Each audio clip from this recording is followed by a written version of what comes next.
Hello there and a very warm welcome to another edition of Channels Beam. I'm Victor Matthias.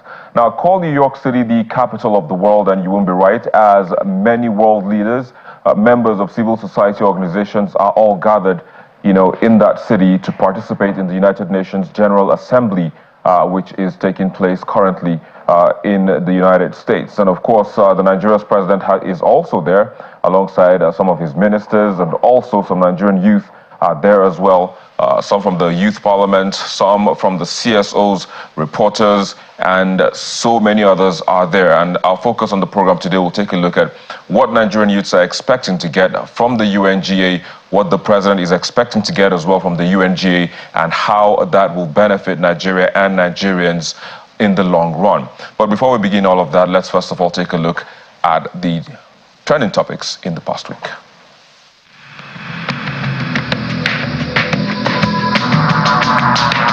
In the wake of the tragic death of Aloba Promise Oladimeji, better known as Mohbad, Nigerians have been calling for the probe and arrest of those who are allegedly behind the death of the singer. Social media has been agog with claims made by the singer and who has been after his life, and testimonies of others who have suffered the same fate but survived. Protests are also being planned by his supporters and colleagues to press home their demands for the arrests of the alleged culprits believed to be in the good books of the government officials.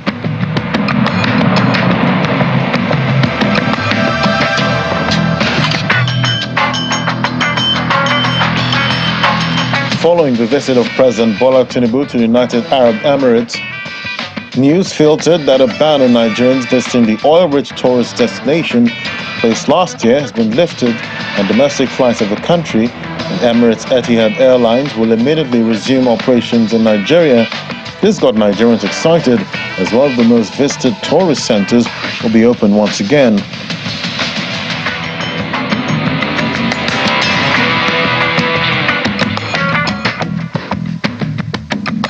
Well, there you go. Those were some of the trends in the past week. But joining us to take a look at Nigeria's participation at the United Nations General Assembly, we have with us, joining us from New York, Hamzat Lawal. He is the CEO of Connected Development. Hamzat, it's a pleasure to have you join us today on the show. We also have joining us Dr. Aziza Yeshao. She is a medical doctor and the first female speaker of the Nigerian Youth Parliament with years of active experience in grassroots mobilization, citizen engagement, and stakeholder management. Dr. Azizat, it's a pleasure to have you join us on the show as well.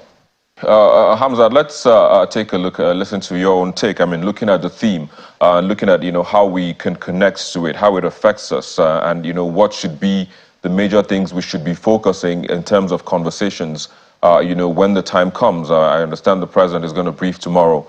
So now looking at it in line with the theme of this year's event, where would you say is the nail that the president needs to hit?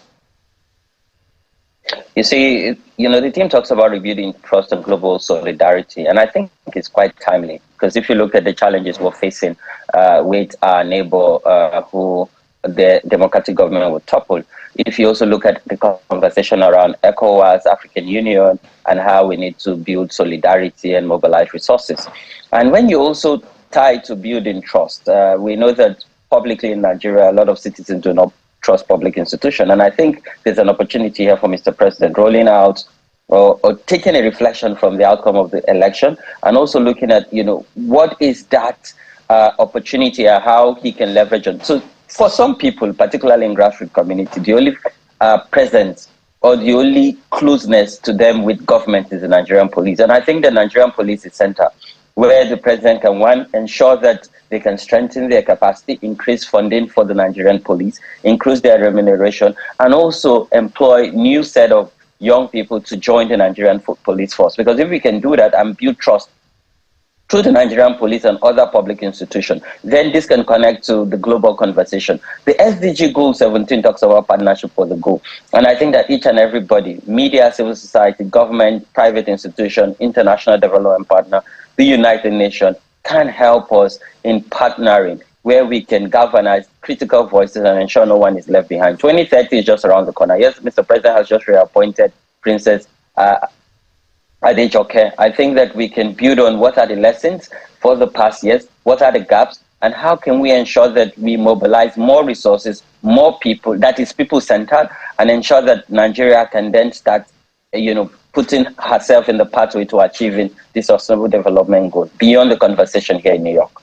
Absolutely, because I was just going to say that, all of this are just perhaps, conversations.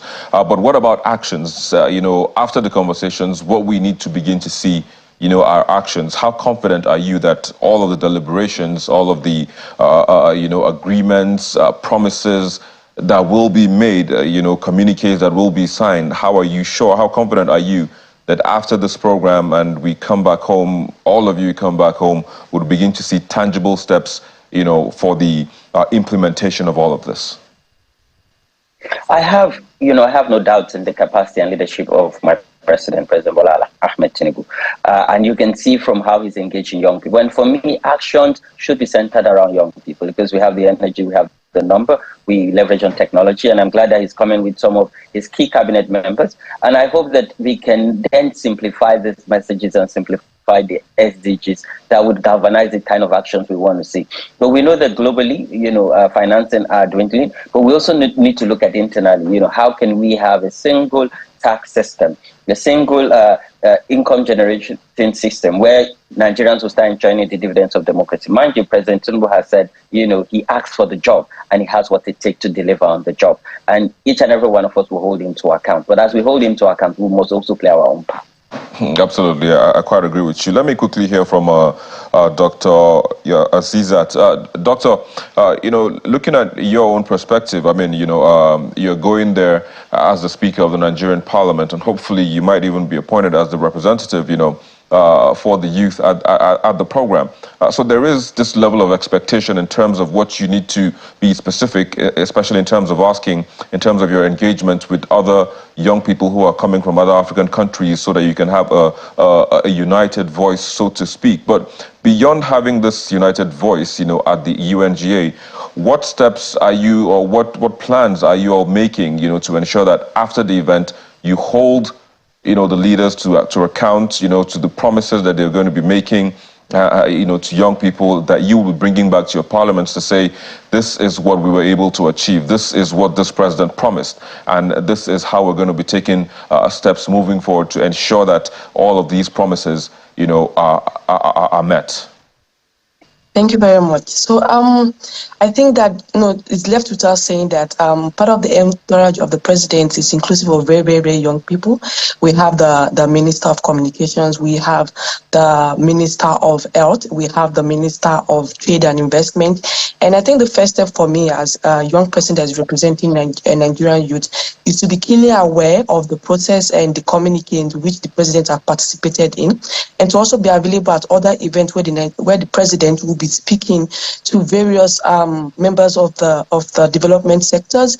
In his agenda is meeting ExxonMobil, is participating at the SME Summit to speak with small business platforms. He's also having a few other engagements as well. And part of my responsibility is to ensure that I'm in that meeting as well, and then bringing back those reports to government agencies and parastatals through advocacy, of course, and working with other private sectors to achieve that. I think that we are fully, I myself as an individual and most young people in Nigeria are fully confident in the president's approach to governance. He has shown time again that he has an intergenerational approach to governance. He has been appointing young women, young people. He has been appointing several young people with the skills and capacity to help him to carry his dream as well. So I fully believe and that whatever agreement, whatever communique that the president agrees, whatever MOU that has been signed at this General Assembly, that we now have a system that is enabling for young people, that is open for young people to speak, to speak their mind and participate. At the SDG weekend summit over on Saturday and Sunday, part of the one thing that resonated among young people is that we want to play more role. We don't want to be spectators. We don't want to be the receiving end of opportunities. We also want to participate fully in the process from the beginning, from identifying the problem, from providing solution to the problem, for implementing and adopting those solutions as well, and also monitoring and evaluating and giving back to the monitoring and evaluating our approach to addressing issues that are very important to us in Nigeria. So I'm very, very optimistic about young people being at the core of the president's administration. Very well. When you talked about, not wanting to remain a spectator, it just gave me this feel of how Aziz Adoshala plays for Barcelona. He's in the middle of things, scoring goals every now and then. Maybe you should tell us, if you were a footballer, which position you'd be playing? Would it be a striker? Would it be a absolute striker, probably right? A striker. Probably a striker. Absolutely. Let me just hold you there for a bit. Hold Hamzat as well. We need to take a quick break. And we'll be back in a moment to continue this discussion. Please stay with us. Very much thanks for staying with us. We still have with us our panelists, both of them joining us via Zoom from New York, Hamzat Lawal as well as Dr. Azizat Dishau. Hamzat, let me now take you back a few steps to some of the things you said when we started the program, talking about some of the trips that the president has made in the past, to Paris, to India, to UAE, where he had already, met with some world leaders, and you believe that, his visit to the UNGA or his participation at UNGA, will be some form of a consolidation of some of the things that they would have spoken about previously. But, we cannot pretty much say, measure or, or quantify how much success the president has made in his previous trips, but at least we can hold to some extent the commitments that have been made. If you could recap some of those and how this would work well for us moving forward. Don't forget that the president also met at the sideline in India. He met with the president of the United States of America, and he's also scheduled to meet with Joe Biden also here in New York. I know that there's some pacts that have been signed between some of these countries and Nigeria. I also know that, because he went with captains of industries, there have been some partnership that have been gotten into. Because if you look at the global conversation around climate change, adaptation and mitigation, technology transfer, also loss and damages, we are saying that how can we transition from dirty energy to cleaner energy? And this is the kind of conversation Mr. President is leading, traveling with also cabinet ministers and heads of parastatal, and also captains of industry leading a private sector, because again, Mr. President has committed that he's going to generate jobs, millions of jobs. And we know that when you look at data, Nigeria was not doing quite well. So these are some of the commitments and outcomes that we would see in coming days, and also to manage global perception about Nigeria and her people. We know that human capital development is key, and we know that each and every one of us represent Nigeria, because nobody would look at us with either demographic or regional, but they look at us as an entity, as a country. And that's why it's key that he went to UAE for that conversation, because we know that Nigeria is, there's a visa ban placed on Nigerians to go to Dubai, and Emirates is not currently flying. I know that there's been back-channel conversation beyond that meeting, and hopefully the Minister of Foreign Affairs would come and brief us then. And I'm sure Nigerians are really looking forward to when this ban will be lifted. Beyond the meeting, there's also diplomatic conversation, and there's also going to put in place, modalities to ensure that the ban is lifted completely in coming days. Oh, well, we can't wait to see that happen, because it seems a lot of Nigerians are pretty much very excited about, returning, having that route open for them to have their holidays there. It's pretty much a tourist destination. But Dr. Azizat, let me come again to you. Hamzat did mention of, technological skills and all of that, and the promise, by the president to actually create 1 million digital jobs, be it in 4 years, in 2 years, in 1 year. But the commitment is there to deliver those jobs. So now we're looking, like you made mention earlier on, he has with him in his team, the Minister of Communications, at the UN. So what would you be expecting, especially in terms of ensuring that those jobs are created, in terms of partnerships now, maybe with global tech companies? What areas would you be expecting that conversations around, creating those jobs would be held? Thank you very much. Thank you very much. I think that on the private level, in the private sector, young people are, doing well in terms of machine learning, digital knowledge, digital economy, digital skills, IT skills, and the rest. And I think what is most important for Nigeria, and hopefully what the president will be able to achieve with some of the engagement at the UN, is government attitude or government perception or contribution to digital economy in Nigeria. We keep talking about the future of work and the role in which information technology, machine learning, digital knowledge would play for countries, for advanced countries, for developing countries as well.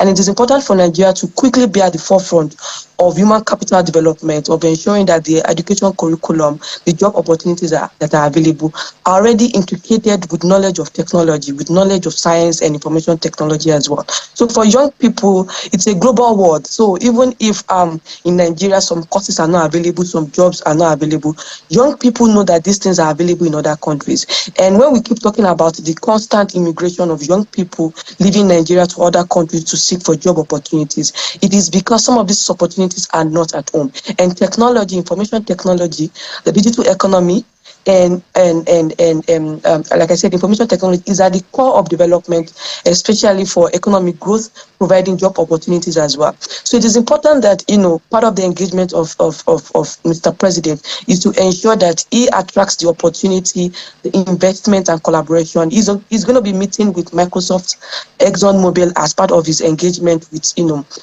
private sectors and captains of industries as well, to see how these countries can come back to Nigeria or can stay in Nigeria, have a profitable relationship with government to ensure that skills development, education curriculum, the capital for a digital economy can be properly available for Nigerians and Nigerian users as a whole. So we are really fully optimistic about the negotiations that the president would make. Yeah. And then our young people are really available and ready to do their own part in ensuring that the dream for the president and the Nigerian dream is achieved. Yeah, absolutely. I quite agree with you on that. But speaking about brain drain and all of this, I see there's also the plan. There's also this commitment to ensure that the hubs, the universities from the previous administration, have this ICT driven curriculum. What's your take on that? Quickly, as we wind this conversation down. I think it's amazing, and I think that the new minister for digital economy, Minister Bosun, is already doing an amazing work. We already have an agency, NITDA, in Nigeria. There is already collaboratively engaging young people and providing that skills that is available. So I think that in good time, in a short while as well, we'll be able to see the economic transformation for Nigeria through digital economy, through information technology, through machine learning, and all that is available in the technological space as well. So I think that the creation of hubs, curriculum, there's the school curriculum, education curriculum as well needs to be inclusive and anticipate what future of work would look like in terms of technology for youth in Nigeria. Absolutely. Thank you so very much, Dr. Azeezat Yishau. Hopefully we'll see you as a striker in the very nearest future, scoring goals in all of your endeavors. But I have to say thank you to you for joining us today on the show and sharing your thoughts. Hamdat Lawal as well, CEO Connected Development, thanks as well for joining us on the show. Perhaps you might even volunteer to be Azeezat's coach when she, finally decides to play, on the pitch. Victor, I don't watch football, but I'll be a midfielder. Let me be passive. Absolutely. The midfielders actually do a lot of work. They supply balls to the strikers to, put it at the back of the net. But I would say thank you to you as well, for joining us on this show today and sharing your thoughts. Dr. Azeezat as well. You guys should have a good time in New York. And as always, as we always say, do us proud and fly the flag of Nigeria high. Thank you. Absolutely. Well, thank you, definitely. Sure.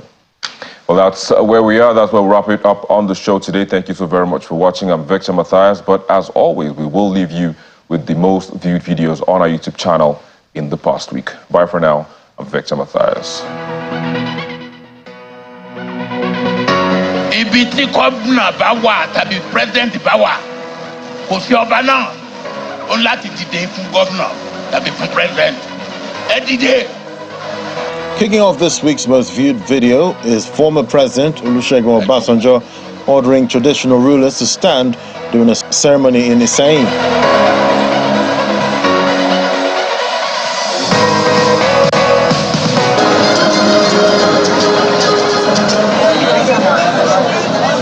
It is followed by Lagos Blue Rail Line flag off by Governor Babajide Sanwo-Olu.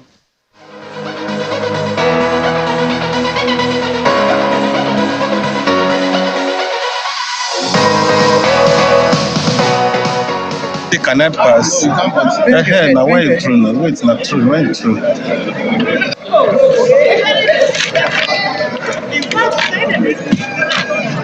Third spot is the reaction that trailed the judgment of a presidential election tribunal by former presidential spokesman Lau Luakonde.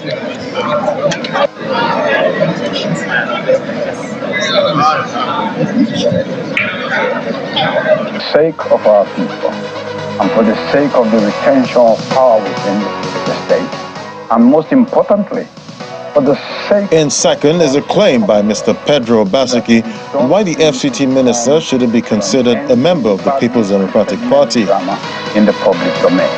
So that is my advice to them. And I think both of them have ways, avenues, that they can, behind the sanctuary of law.